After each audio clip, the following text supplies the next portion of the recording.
नमस्कार दोस्तों, मैं डॉक्टर आशीष पटेल, जनरल फिजिशियन। मैं आशा करता हूँ आप सब लोग स्वस्थ और मस्त होंगे।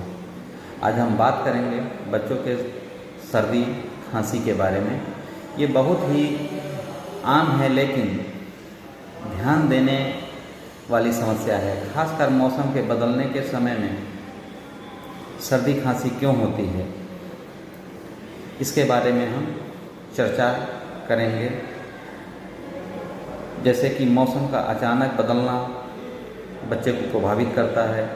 गंदा पानी या ठंडी चीज़ें, आइसक्रीम, फ्रिज के ठंडे पानी के सेवन से, धूल, धुआं, प्रदूषण के संपर्क में आने से, कमज़ोर इम्यूनिटी के बच्चों में दूसरे बच्चों के संपर्क में आने से। बचाव और उपाय के बारे में बात करते हैं। बच्चों को मौसम के अनुसार कपड़े पहनाएं, ठंडे पानी या फ्रिज की चीज़ें ना दें।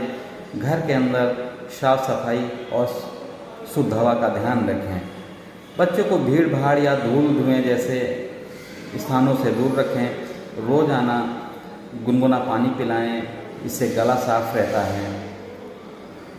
इम्यूनिटी बढ़ाने के लिए बच्चों को ताज़े फल, सब्जियां, तुलसी, शहद जैसी प्राकृतिक चीज़ें दें। दवा और घरेलू नुस्खे के बाद अगर हम बात करें तो अगर हल्की खांसी है तो उसे गर्म पानी का भाप दें, इससे नाक बंद होने से आराम मिलेगा। गुनगुना दूध रात में दें, इससे भी फ़ायदा होता है। अगर खांसी जुकाम ज़्यादा बढ़ जाए तो बच्चे को डॉक्टर को ज़रूर दिखाएं। डॉक्टर की सलाह के बिना कफ सिरप, एंटीबायोटिक्स खुद से ना दें। अब बात आती है डॉक्टर से कब दिखाएं।